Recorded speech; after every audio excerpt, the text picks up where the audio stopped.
Olá! Que bom ter vocês conosco. Nós somos uma IA desenvolvida pelo site .geek. Curadoria de conteúdo humana por Gordo Geek. Eu sou o Eduardo. E eu sou a Jéssica. Bem-vindos à nossa análise de hoje. Hoje a gente vai mergulhar a fundo na história da Brex, sabe? Aquela fintech que começou com 2 brasileiros bem jovens. Exato, lá em Stanford. Uma história fascinante mesmo. Isso, e que virou tipo um negócio bilionário lá no Vale do Silício. A gente pesquisou bastante a jornada deles, os fundadores, os desafios, né? Sim, e para entender a Brex de verdade, a gente tem que voltar um pouquinho, lá pro Brasil. A história do Henrique do Bugraz e do Pedro Franceschi com a Paga.me, olha, é a base de tudo. Paga.me, certo. Vamos começar por aí, então. Eles eram adolescentes, né? Como é que eles se juntaram? Pela internet, acredita? Discutindo tecnologia, programação, bem nerds mesmo, num bom sentido. E aí, em 2013, eles fundaram a Paga.me. E o que a Paga.me fazia, exatamente? Era tipo o quê? Olha, era um processador de pagamentos focado aqui no Brasil. Muita gente compara assim com uma Stripe brasileira da época. E deu muito certo, cresceram rápido. Rápido quanto? Chegaram a ter uns 150 funcionários, processaram bilhões, sabe? Antes de venderem para Stone lá em 2016. Essa vivência, nossa, foi crucial. Lidar com a burocracia, as regras, a complexidade do mercado brasileiro de pagamentos. Imagino. O próprio do Bragas falou sobre isso, né? Que sem essa escola da Pagar.me, a Brex talvez nem existisse. Exatamente. Deu para eles uma bagagem prática imensa. Aí, com o dinheiro da venda, foram para os Estados Unidos, para Stanford. Para estudar teoricamente. Mas a veia empreendedora não sossegou, né? Não mesmo. E o mais curioso, eles entraram na Y Combinator, a aceleradora mais famosa do mundo, sabe, mas com uma ideia totalmente diferente. Ah, é? Qual? Realidade virtual. Uma startup chamada Beyond. Nossa, realidade virtual. Que mudança, hein? Como assim? Pois é, mas aí entra a agilidade e honestidade deles. Lá dentro do ICE mesmo, em poucas semanas, eles viram que não era aquilo. Como assim não era aquilo? Não gostaram? Não era nem só gostar, eles perceberam que não tinham, tipo, a paixão profunda e nem o conhecimento técnico super específico que precisava para aquilo dar certo, entende? Entendi. E admitir isso dentro do Y Combinator deve ter sido tenso. Com certeza. Mas foi a decisão certa. Eles pivotaram, como a gente diz, né? Mudaram de rota muito rápido e voltaram para a área que eles dominavam. Fintech. Pagamentos. Exato. E a sacada veio de um problema que eles mesmos estavam sentindo lá. Que problema era esse? Olha, eles e muitos outros fundadores de startups, mesmo com grana no banco, tipo dinheiro de investimento, não conseguiam um cartão de crédito corporativo. Sério? Mas por quê? Os bancos tradicionais pediam um histórico financeiro da empresa, que ainda não existia, né? A startup estava começando. Ou então pediam garantia pessoal dos fundadores. Ah... E aí que tá. Eles, como estrangeiros recém-chegados nos Estados Unidos, não tinham o tal do FICO Score, que é o histórico de crédito pessoal americano. Sem isso, sem garantia. Nossa, que gargalo. Quer dizer, a startup tinha dinheiro, mas não conseguia um cartão para pagar as despesas básicas, tipo software, anúncio? Exatamente. Era um problemão operacional. E foi aí que nasceu a Brex, lá no início de 2017. Para resolver essa dor específica.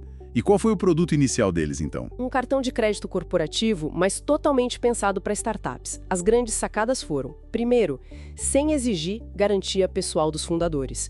Isso já era uma revolução, total. Segundo, limites de crédito bem mais altos, mas não baseados no FICO do fundador, e sim no caixa da empresa. Se a startup tinha dinheiro no banco, tinha limite alto na Brex. Faz todo sentido. E tinha mais alguma coisa? Sim. O processo era radicalmente rápido e online. Abria a conta e recebeu o cartão virtual, sabe? Coisa de minutos. Nada daquela papelada e demora dos bancos. E ainda tinha um programa de pontos focado em gastos de startup. Parece a solução perfeita para o público certo. E os investidores viram isso. Na hora. Logo depois de saírem do Y Combinator, eles levantaram 7 milhões de dólares. E com gente de peso, hein? Peter Thiel, Max Levchin, os caras do PayPal. Uau! Começaram bem. E a atração inicial foi boa? Explosiva.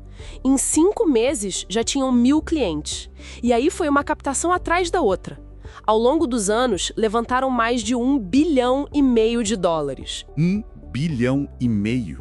E a avaliação da empresa acompanhou isso? Demais. Chegou a bater um pico de 12,3 bilhões de dólares em 2022. É muito dinheiro. Impressionante mesmo. E como eles se sustentavam? Se o cartão não tinha anuidade, que é algo comum nesse mercado. Qual era o modelo de negócio ali no começo? Principalmente nas taxas de intercâmbio. Sabe aquela taxa pequenininha que o estabelecimento paga para a operadora do cartão a cada compra? Sei. Então, a Brex ficava com a parte disso? O modelo era inteligente porque alinhava os interesses. Quanto mais as startups clientes cresciam e gastavam no cartão Brex, mais a Brex faturava. Entendi. Ganhavam no volume de transações. Mas eles não ficaram só nas startups pequenininhas para sempre, né? Não, de jeito nenhum. A ambição era maior. Eles começaram a ir atrás de clientes maiores, o que chamam de mid-market e enterprise. Empresas já estabelecidas. Tipo quem, por exemplo?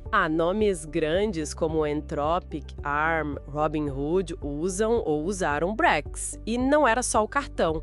Eles lançaram o Brex Cash. Que é tipo uma conta corrente. É, uma alternativa à conta bancária tradicional, para gestão de caixa mesmo. E aí integraram tudo. Cartão, conta, software para gerenciar despesas. Virou uma plataforma completa. Essa evolução de um produto nichado para uma plataforma mais ampla parece um acerto importante. Com certeza. Essa capacidade de expandir o mercado e o produto foi fundamental para o crescimento deles. Mas a gente sabe que nem tudo é um mar de rosas, né? Além daquele pivô inicial lá no IC, tiveram outros momentos mais difíceis. Sim, tiveram alguns momentos bem complicados. Um que gerou muita polêmica foi em 2022. O que aconteceu? Eles decidiram sair do mercado de pequenas e médias empresas, as SMBs, sabe? Para focar só nos clientes grandes, enterprise. Nossa, mas e os clientes pequenos que já usavam a Brex? Muitos eram os clientes originais, não? Exato. Muitos ficaram na mão, tiveram que correr atrás de outra solução. A comunicação na época foi muito criticada, abalou um pouco a confiança. Estrategicamente, talvez fizesse sentido para eles focar, mas a execução foi controversa. Imagina o reboliço. E teve mais alguma coisa? Mais recentemente, no início de 2024, eles passaram por uma reestruturação grande, com demissões. Cortaram uns 20% da equipe. 20% é bastante. Qual foi a justificativa? Falaram em crescimento mais lento, necessidade de ajustar a estrutura para a nova fase da empresa, focar mais em eficiência. Embora, olha que curioso, os números depois mostraram uma certa recuperação, mas foi um momento tenso. Entendi. E a concorrência, como ficou?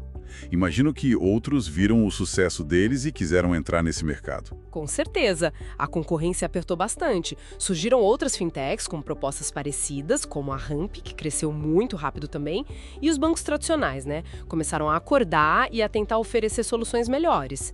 O jogo ficou mais duro. Faz sentido. Então, olhando para essa montanha-russa toda, desde a Pagar.me até hoje, com esses altos e baixos, o que a gente pode tirar de lição dessa história toda? Olha, são várias coisas, né? Primeiro, o peso da experiência prévia. A Pagar.me não foi só um degrau, foi a fundação mesmo. A escola que você mencionou. Isso. Segundo, a importância de achar e resolver uma dor muito, muito real do cliente. Aquela coisa do cartão para as startups era um problema concreto, palpável. Não era só uma ideia legal, era uma necessidade. Exato. Terceiro, a agilidade. Não só para pivotar rápido lá no começo, mas para construir a própria tecnologia. Isso deu a eles um controle e uma velocidade que depender de parceiros antigos não permitiria. Controlar a tecnologia de ponta a ponta. Fundamental. Quarto, atrair gente boa e experiente cedo. Eles trouxeram executivos sêniores que ajudaram a escalar a operação. E por último, essa visão de longo prazo. Não parar no primeiro produto, mas construir uma plataforma integrada. Realmente uma jornada em tanto. Muita visão, velocidade, capacidade de adaptação. Sem dúvida. E deixa uma reflexão interessante para a gente, né? Para o mundo das startups em geral. Como achar aquele equilíbrio entre focar demais num nicho pequeno no início e ter a ambição, a coragem para depois expandir para mercados maiores, mais complexos? É uma tensão constante, imagino. Exato. E a história da Brex, com todos os acertos e também os momentos difíceis, é um caso muito rico para a gente analisar essa dinâmica. Mostra bem os desafios e as recompensas desse caminho.